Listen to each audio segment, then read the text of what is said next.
नमस्कार, आप देख रहे हैं जवाब तो देना पड़ेगा और आपके साथ में विजेंद्र सोलंकी। देश राम मंदिर के निर्माण के उत्सव को मनाकर अभी रुका भी नहीं कि प्रभु श्री राम पर आपत्तिजनक बयान आने शुरू हो गए। डीएम के नेताओं की फहरिस्त में अब ए राजा 2 कदम और आगे बढ़ गए। देश विरोधी, राष्ट्र भावना विरोधी, आस्था विरोधी और देश के बंटवारे को उकसाने वाला बयान दिया। ए राजा ने कहा कि अगर आप कहेंगे कि ये आपके ईश्वर हैं और भारत माता की जय, तो हम उस ईश्वर और भारत माता को कभी स्वीकार नहीं करेंगे। और ये कह दो इनको कि हम सब राम के शत्रु हैं। ए राजा इससे आगे कहते हैं कि मुझे रामायण और भगवान राम पर विश्वास नहीं है। ए राजा ने भगवान हनुमान की तुलना बंदर से करते हुए जय श्री राम के नारे को घृणास्पद बताया, घृणा फैलाने वाला बताया। वहीं राहुल गांधी कहते हैं कि देश में लोग भूखे मर रहे हैं और जय श्री राम के नारे लगवाए जा रहे हैं। इससे इतर डीएम के नेता ए राजा ने 6 सितंबर 2023 को चेन्नई में सनातन धर्म की तुलना एचआईवी और कोड से की थी और उसके बाद कोर्ट ने उनको फटकार भी लगाई थी। लेकिन शायद उनकी राजनीति देश विरोधी, धर्म विरोधी, जनभावना विरोधी, हिंदू विरोधी, सनातन विरोधी विचारधारा पर ही टिकी है। तो क्या कांग्रेस डीएमके के बयानों का समर्थन करेगी और क्या आईएनडीआई अलायंस इन बयानों के साथ रहेगा? और क्या वाकई में देश में जय श्री राम का नारा सिर्फ उनको लगाना चाहिए जिनके पेट के अंदर अन्न है? ये राहुल गांधी ने कहा। तो आज बात इसी मुद्दे पर कि हे राम कौन कहे, किसके लिए कहे और कैसे कहे।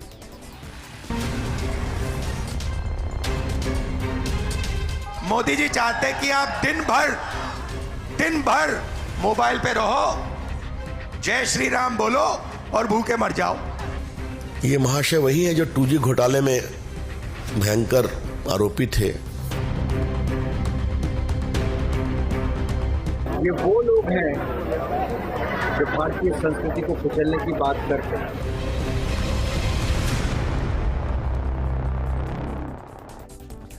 ऐसा नहीं है कि राजा ने पहली बार इस तरीके का विवादित बयान दिया या डीएमके में किसी एक ने ऐसे विवादित बयान दिया है।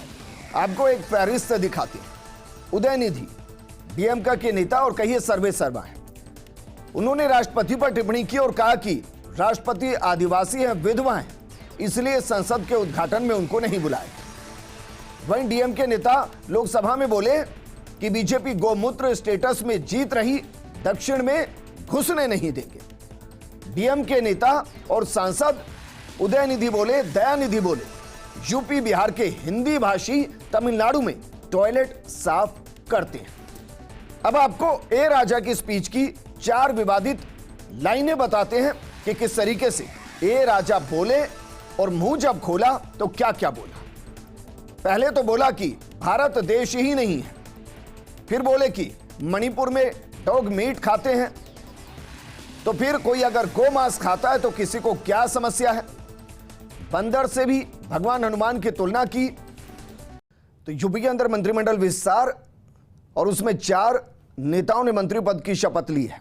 लेकिन दूसरी तरफ लोकसभा चुनाव से पहले एक तरफ जय श्री राम के नारे और दूसरी तरफ प्रभु श्री राम को नकारना और कहना कि जय श्री राम का नारा घृणा पैदा करता है। डीएम के नेता ए राजा ने यह बयान दिया। अब सवाल यह कि क्या कांग्रेस इस बयान के साथ, क्या इंडिया अलायंस इस बयान के साथ? इस मुद्दे पर बात करने के लिए हमारे साथ मौजूद हैं बीजेपी प्रवक्ता विकास बारड जी, कांग्रेस प्रवक्ता प्रतीक सिंह जी और राजनीतिक विश्लेषक पवन गोयल जी हमारे साथ मौजूद हैं। प्रतीक भाई, शुरुआत आपके साथ, जरा यह बताइए कि क्या कांग्रेस इस बयान का पुरजोर तरीके से समर्थन करती है? देखिए, ए राजा जी ने जो बोला है वो बिल्कुल ही गलत है और वो गलत ही नहीं, उसके साथ साथ वो पाप है। श्री राम के बारे में ऐसे बोलना, जो हमारे आराध्य हैं, पूरे देश के आराध्य हैं, उनके बारे में ऐसा बोलना बहुत ही गलत बात है, निंदनीय है। और मैं तो कहता हूं कि कोर्ट को या फिर केंद्र सरकार को संज्ञान लेकर के उनके ऊपर कार्रवाई करनी चाहिए। लेकिन साथ साथ उन लोगों पर भी कार्रवाई करनी चाहिए जो बीजेपी के नेता हैं या बीजेपी के साथ हैं। जैसे संजय निषाद बोलते हैं कि दशरथ के पुत्र ही नहीं है राम, वो तो निषाद राज के पुत्र हैं। योगी आदित्यनाथ जो इनके मुख्यमंत्री यूपी के भी दिखा रहे थे, ये कि वो अलवर में, राजस्थान के अलवर में आके कहते हैं कि हनुमान जी तो दलित हैं। इनके पूर्व डिप्टी सीएम जो यूपी के थे दिनेश शर्मा जी और अभी राज्यसभा के मंत्री, राज्यसभा के सदस्य हैं, वो कहते हैं कि सीता जी तो टेस्ट ट्यूब बेबी हैं। तो इनके खिलाफ भी तो कार्रवाई कीजिए, सबके खिलाफ कार्रवाई करनी चाहिए। इस देश में किसी को भी हमारी भावनाओं से खेलने का हक नहीं है, किसी को भी कोई भी अपमानजनक शब्द कहने का, राम सीता हनुमान किसी को हक नहीं है। आप अभी भी मानते हैं ना कि बिल्कुल जो कहा गया वो पाप है। सभी लोगों ने जिनके जिनके सबके नाम लिए, चाहे ए राजा हो, चाहे से योगी आदित्यनाथ हो, दिनेश शर्मा हो, चाहे संजय निषाद। क्या कांग्रेस उस अलायंस का हिस्सा होगी जिसमें ऐसे पापी हों? देखिए, ए राजा डीएमके के सर्वे सर्वा नहीं है, डीएमके के सर्वे सर्वा जो हैं वो ए के स्टालिन है। ठीक है, स्टालिन जी ने अभी ऐसी कभी ऐसी टिप्पणी नहीं कही है। और उसके बाद में भी गठबंधन में रहना है नहीं रहना है, ये हमारे जो शीर्ष नेता हैं वो तय करेंगे। लेकिन कांग्रेस पार्टी का स्टैंड बिल्कुल क्लियर है कि हम ऐसे उदयनिधि, दयानिधि में कितने नाम गिनाऊं? उदयनिधि और दयानिधि भी डीएमके पार्टी के सर्वे सर्वा नहीं है, उनके पार्टी के सर्वे सर्वा जो हैं वो स्टालिन है। पार्टी के सर्वे सर्वा तो राहुल गांधी है, कह सकता हूं या नहीं कहूं? नहीं, वो हमारी पार्टी के सर्वे सर्वा खड़गे जी हैं। एक बार और कह दीजिए। खड़गे जी हैं, कह रहा हूं मैं तो। हमारी पार्टी के सर्वे सर्वा खड़गे जी हैं, जो हमारे राष्ट्रीय अध्यक्ष हैं, खड़गे जी हैं हमारी पार्टी के सर्वे सर्वा। मतलब राहुल गांधी के बयान को मैं कांग्रेस का बयान ना मान? राहुल गांधी जी ने कभी भी ये नहीं कहा। राहुल, आपको अगर ध्यान हो तो राहुल गांधी ने कहा कि भूखे मर जाएंगे लेकिन जय श्री राम कहेंगे। आगे उसके आगे अभी कहा, मैं उसके आगे बता रहा हूँ। भारत जोड़ो यात्रा पिछले साल झालावाड़ में आई थी और वहां पे कुछ लोगों ने जय श्री राम का नारा लगा के राहुल गांधी जी का अभिवादन किया था। तो राहुल गांधी जी ने बोला था जय सिया राम। और मुझे ऐसा लगता है कि जय श्री राम या जय सिया राम दोनों में कोई अंतर नहीं है। चाहे आप जय श्री राम बोलिए, अगर राहुल गांधी कह रहे हैं कि भाई भूखे मर जाएंगे लेकिन जय श्री राम कहेंगे, नहीं, ऐसा नहीं बोला। उन्होंने बोला कि मोदी जी ये कर रहे हैं कि आपसे जय श्री राम का नारा लगवा रहे हैं लेकिन आपको भूखा मार रहे हैं। 80 करोड़ जनता को आप सोचिए, 5 किलो अनाज के लिए लाइन में लगी हुई है। 80 करोड़ जनता। अच्छा, तो यही तो बात है। हंगर इंडेक्स में कहां है सर? हंगर इंडेक्स के अंदर आपको पता है कि 123वें रैंक पे हंगर इंडेक्स के अंदर पर कैपिटा गरीबी कितनी है? बहुत ज्यादा, बहुत ज्यादा। किसकी रिपोर्ट आई है? वो इन्होंने मल्टी डायमेंशनल, अगर किसी के एक गांव के अंदर बिजली आ गई तो वो गरीब नहीं है, इन्होंने मल्टी डायमेंशनल निकाली है। आप अगर आप उसकी अभी जो आयोग की जो रिपोर्ट आई थी उसको आप देखेंगे जो, तो उसके अंदर है multi dimensional poverty. Multi dimensional poverty के अंदर नहीं है। और अगर 5% बता रहे हैं कि वो रह गए गरीब, तो 80 करोड़ लोगों को फिर 5 किलो अनाज क्यों देना पड़ रहा है? क्यों हमारी पर कैपिटा इनकम में हम 144वें नंबर पे चले गए? क्यों हम हंगर इंडेक्स के अंदर 123वें नंबर? क्या कांग्रेस के नेता उन मंचों को साझा करेंगे जहां ए राजा होंगे, दयानिधि होंगे, बिल्कुल नहीं करेंगे, बिल्कुल नहीं करेंगे, बिल्कुल नहीं करेंगे। इसके लिए मुझे खड़गे से किसी को भी खड़गे जी से बात करने की जरूरत नहीं। माने कि आपने बोल दिया, इसका मतलब ये पार्टी लाइन है। बिल्कुल बिल्कुल। पवन गोयल जी हमारे साथ है। पवन गोयल जी, क्या आपको इत्तेफाक लगता है कि भाई जब जब चुनाव आ रहे होते हैं इस तरीके के बयान दिए जाते हैं, वो बयान जो बीजेपी के लिए एक फुलटॉस है जिस पर वो छक्का मारेगी ही मारेगी? सनातन धर्म और विपक्ष को क्या लगता है कि अगर हम सनातन के मुद्दे पर, हिंदू के मुद्दे पर, हिंदू धर्म के मुद्दे पर अगर कोई स्टेटमेंट देंगे तो जल्दी वायरल हो जाएंगे। खाली डीएमके के ये नेता नहीं है। मुझे ऐसा लगता है कि कांग्रेस के प्रवक्ता जो अभी कह रहे थे, शायद वो मणिशंकर अय्यर का बयान भूल गए हैं, शायद वो राहुल गांधी जी का बयान भूल गए हैं, शायद वो दिग्विजय सिंह जी का बयान भूल गए हैं। वो भी बात याद दिला दीजिए, कौन सा है जी? कौन सा बयान है, याद दिला दीजिए आप। मैं भूल गया तो आपको याद हो, आप बता दीजिए। बिल्कुल, मैं सुनाऊंगा आपको योगी आदित्यनाथ का बयान अभी के अभी। मैं आपको सुनाऊंगा संजय निषाद का, मैं सुनाऊंगा आपको दिनेश शर्मा का बयान जो ये कह रहे हैं कि Sita ji test tube baby है। आपको याद है कि नहीं है ये बात? बिल्कुल, उनका जवाब तो, उनका बयान तो निंदनीय है, लेकिन उनके साथ साथ आपको कांग्रेस के लीडर्स को भूलना नहीं चाहिए ना। आप याद दिलाइए ना, कौन सा बयान आपत्तिजनक दे दिया था दिग्विजय सिंह जी ने? आपको डर लग रहा है मैं पोल खोल रहा हूँ तो भले बोलिए ना, बोलिए।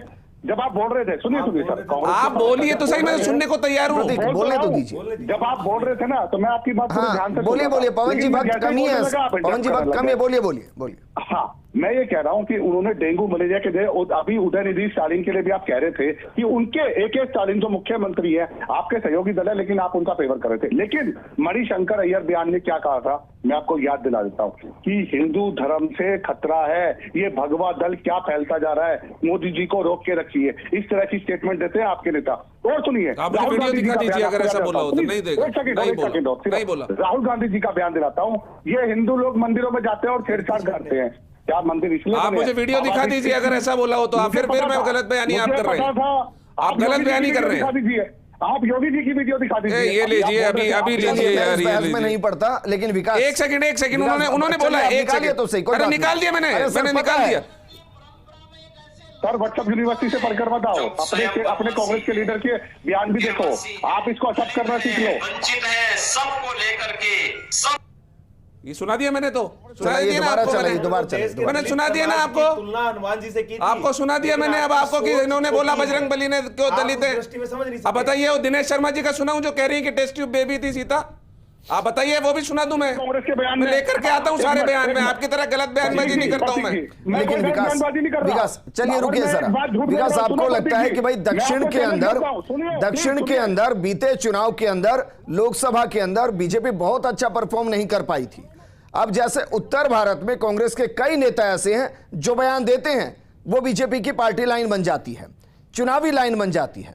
आप ये इसको अपने प्लस ले रहे हैं कि भाई कम से कम दक्षिण से भी नेताओं ने ऐसे बयान देने शुरू किए तो बीजेपी के लिए वहां कैंपेनिंग करना आसान हो जाएगा। देखिए, आपदाओं में अवसर ढूंढना भारतीय जनता पार्टी की रीति नीति नहीं है विजेंद्र जी। हम एक दूरगामी सोच को लेकर भारतीय राजनीति के अंदर आए थे और आज पूरे देश के बहुमत ने उस सोच को अपनाया है और उसी का परिणाम है कि लगातार 2 बार ऐतिहासिक मैंडेट देकर नरेंद्र मोदी जी को प्रधानमंत्री की कुर्सी तक आम जनता ने पहुंचाया है। हमारे लिए ये देश एक राष्ट्र पुरुष है जिसके पैरों को हिंद महासागर निखारता है, तो इधर पश्चिम में विश्व का सबसे गर्म स्थान इस देश में है। विकास भाई, कंफ्यूजन है, अगर देश राष्ट्र पुरुष है तो फिर भारत माता की जय। अरे सर, भारत माता एक उपमा है और देश एक राष्ट्र पुरुष, दोनों चीजें हम तो दोनों के रूप में अपन उपासना करते हैं ना सर। आप बताइए, ये तो दोनों के रूप में राष्ट्र पुरुष होना भी कोई मेरे हिसाब से अतिशयोक्तिपूर्ण कोई वाक्य नहीं है। मैं आपको जो कह रहा हूं, आप मेरी बात को समझने का तो समझिए। ये उत्तर प्रदेश और बिहार के अंदर जाके इनके राहुल गांधी जी जिनके लिए कह रहे हैं सर्वे सर्वा नहीं है, वो जाके कहते हैं कि यहाँ के लोगों को न्याय नहीं मिलेगा और मंच पे उन लोगों के साथ बैठते हैं। जैसा अभी आपने बताया, इन्होंने एक और सेंटेंस कहा था, इन्होंने कहा था कि उत्तर पूर्व के उत्तर के जो स्टेट्स हैं वो गोमूत्र स्टेट हैं। इन्होंने कहा था कि उत्तर के लोग दक्षिण में बाथरूम और टॉयलेट साफ करने आते हैं जी। ये भी इन्हीं ए राजा ने, इन्हीं डीएमके की पार्टी के लोगों ने साथ ही बताया। और डीएमके के मुख्यमंत्री के बेटे जो वहां मंत्री, उन्होंने कहा कि सनातन को खत्म करना चाहिए, सनातन डेंगू कह रहा हूं विकास की भाई, और इन लोगों के साथ दक्षिण के अंदर एक ऐसी संजीवनी मिल गई है इन बयानों के जरिए कि वहां आसानी से पहुंचा जाए। हमें इस संजीवनी की कहीं आवश्यकता नहीं है। अगर ये संजीवनी चुनाव जिताती है तो हमने 2 चुनाव इन संजीवनियों के बिना जीते हैं देश के लिए काम करके, और हमें ऐसी संजीवनी नहीं चाहिए। ये इनके पापों का घड़ा है जो छलक छलक के बाहर आ रहा है। कह रहे हैं प्रभु श्री राम का नाम लिए बगैर आप जीत गए चुनाव, राम मंदिर निर्माण का आह्वान किया, जीत गए। प्रभु श्री राम का नाम हम चुनाव के लिए नहीं, हम तो चुनाव जब हमारे पास 2 सीटें थी विजेंद्र जी, तब भी हम लेते थे।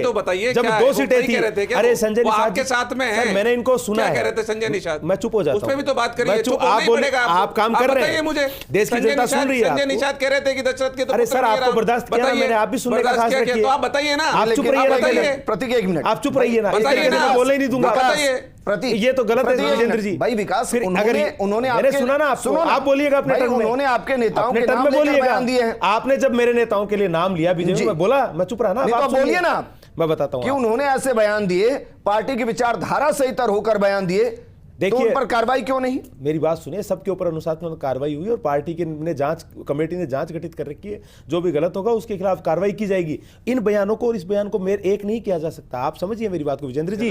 जब अरे सर, आप सुनिए ना, अरे आपने बोला आपके राहुल गांधी ने ट्वीट किया, आपके खड़गे जी ने ट्वीट किया, आप तो सनातनियों को खत्म करने वालों के साथ सरकार बनाने बैठे हैं। आप कहते हो मंदिरों में लड़की छेड़ने जाते हैं। अरे आपके नेताओं ने कांग्रेस छोड़ दी क्योंकि राम मंदिर में नहीं जाने दिया आपने। आपके नेताओं ने पार्टी छोड़ी है, आपके महेंद्र जी मालवीय ने पार्टी छोड़ी है कि राम मंदिर में नहीं जाने दिया। आप कह रहे हो राम का नाम लोगे, भूखे मरोगे। मैंने निंदा की, बातें करते हो, नहीं हो पा रही है, आप यहाँ बैठ के बातें करते हो, बातें कर रहे हो विकास। लेकिन अगर वो ये कह रहे हैं कि भाई अगर आपके नेता ने ये कहा कि मां सीता टेस्ट ट्यूब बेबी है, तो बीजेपी इसको मानती है या इसका विरोध करती है? आप सर पूरे बयान को सुनिए, आप पूरे बयान को सुनिएगा और फिर बताइएगा कि उस बयान का मर्म क्या था और उसकी बात क्या थी। क्या हनुमान जी दलित थे?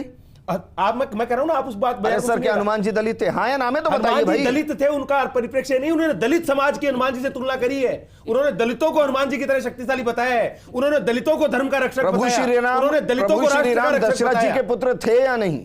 मैं आपको क्या कह रहा हूं विजेंद्र जी, अरे सर, हाँ ना हमारी तो पार्टी बोलिए। की, मैं आपको क्या कह रहा हूं, बिल्कुल दशरथ जी के पुत्र थे, और अगर जिन तो भी लोगों जिन्होंने ने भी बयान ऐसा दिया बोला वो है गलत, ये बोलिए। बिल्कुल गलत, उनके ठीक ऊपर है। मैं कह रहा हूं पार्टी जिन्होंने ने मां सीता को अनुशासनात्मक- टेस्ट ट्यूब बेबी कहा वो गलत, बिल्कुल गलत। ठीक किस है। परिप्रेक्ष्य में कहा वो जांच के, अगर वो गलत है तो पार्टी के तौर ठीक पर है। उन पर कार्रवाई की पवन जाएगी। गोयल जी, मैं राजनीतिक विजेंद्र तौर पर इस सवाल का जवाब मेरी आपसे बात चाहता हूं भाई।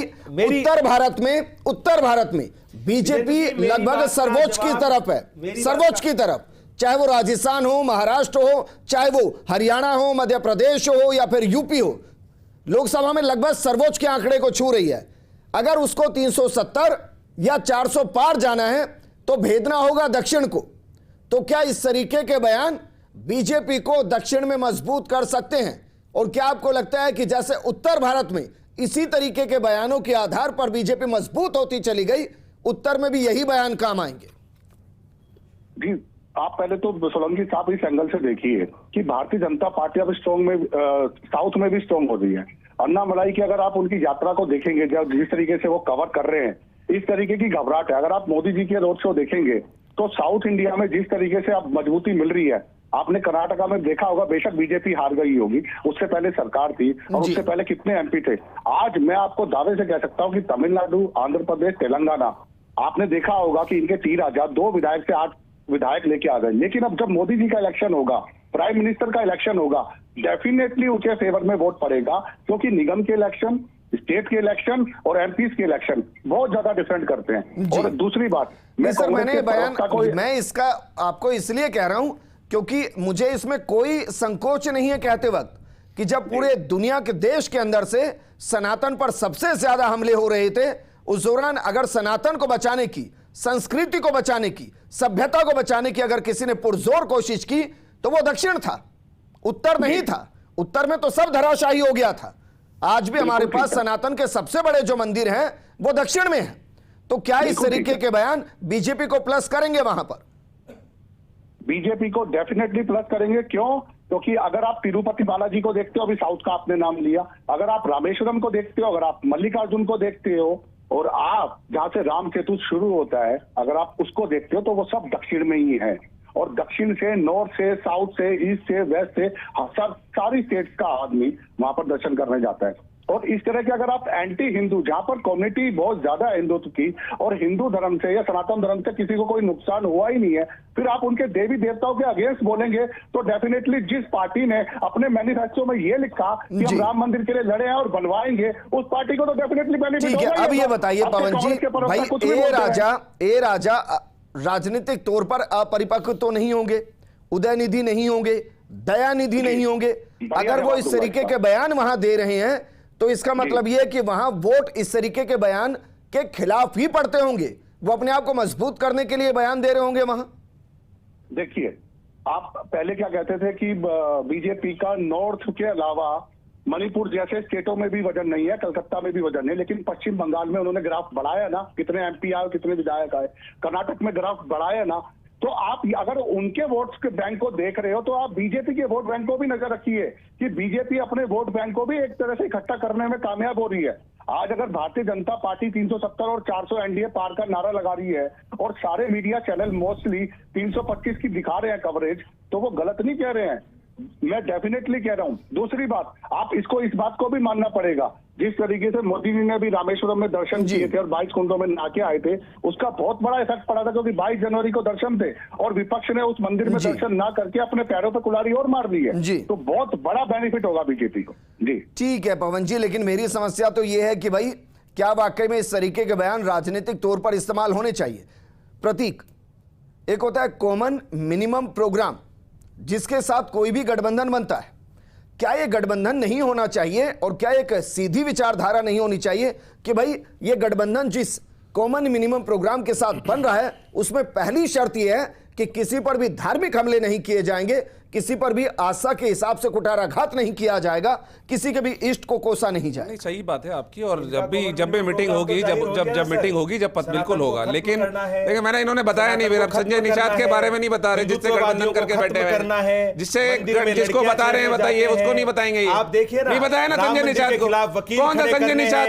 किसके साथ है राहुल? संजय निषाद किसको है? कौन था संजय निषाद? आपके साथ में है। जो बलात्कार आप निकालते हो करते हैं, गालियां उनको भगवानों टिकटें देनी है। को, आप दलित जिनका तो- बताते हो जिनका हनुमान तो जी मिशन को, साफ है। आप टेस्ट ट्यूब बेबी पंजाब के बताते हो अंदर सीता जी खालिस्तान को, की मांग उठवा रहे आप हैं। बताते हो ये सारे कश्मीर में काम। देश अलग करने की बताइए, मांग उठवाते हैं। आपने बताया कि केरल नहीं में बताया? हिंदुओं पे माफी हमले मांगे, करवाते हैं। माफी मांगे पश्चिम योगी बंगाल में आदित्यनाथ इनके पे, अधीन चौधरी संजय होते निषाद हैं। पे आप माफी इनके मांगे, कार्यकर्ताओं की हत्या दिनेश हो शर्मा रही पे है। माफी मांगे हिंदुओं आप। की हत्या हो रही है। आपको बेशरम उन लोगों लोग हो, के साथ आपको बैठ के। आपको शर्म अरे नहीं आप आती, बेहुदा लोग उनको हो, साथ में लेकर के जलील चलते हो हो, आप। आपको शर्म आप नहीं इस आता। तरीके कहाँ के गए लोग। कहाँ गए आप देखिए हम ना, शब्दों की पश्चिम मर्यादा बंगाल पर ही में तो बात कर रहे थे। चौधरी शुक्रिया हमारे साथ रोते जोड़ने हैं के लिए, कि हमारे कार्यकर्ताओं शुक्रिया को मारा विकास है। हमारे साथ जोड़ने के लिए, बैठ के प्रतीक आपका भी और शुक्रिया, सरकार पवन जी मारते आपका भी शुक्रिया। हम दरअसल इन शब्दों की मर्यादाओं को लेकर ही बात कर रहे थे और मेरे पास अभी 1 मिनट था, लेकिन मुझे लगा कि कहीं ऐसा ना हो कि प्रोग्राम में मर्यादाएं लाग दी जाए, इसलिए मैं इस प्रोग्राम को क्लोज कर रहा हूं। लेकिन इसको लेकर एक स्पष्ट नीति होनी चाहिए कि राजनेता अपने क्षणिक फायदे के लिए देश के टुकड़े करने की सोच को ना पाले, ना पोषित करे, और अगर कोई किसी में आस्था रखता है तो उस आस्था का सम्मान करना हर किसी का दायित्व है। और जो लोग इस तरीके के बयान देते हैं उन पर पार्टी में भी कार्रवाई होनी चाहिए। नमस्कार। मोदी जी चाहते कि आप दिन भर मोबाइल पे रहो, जय श्री राम बोलो और भूखे मर जाओ। ये महाशय वही है जो 2G घोटाले में भयंकर आरोपी थे। ये वो लोग हैं जो भारतीय संस्कृति को कुचलने की बात करते हैं।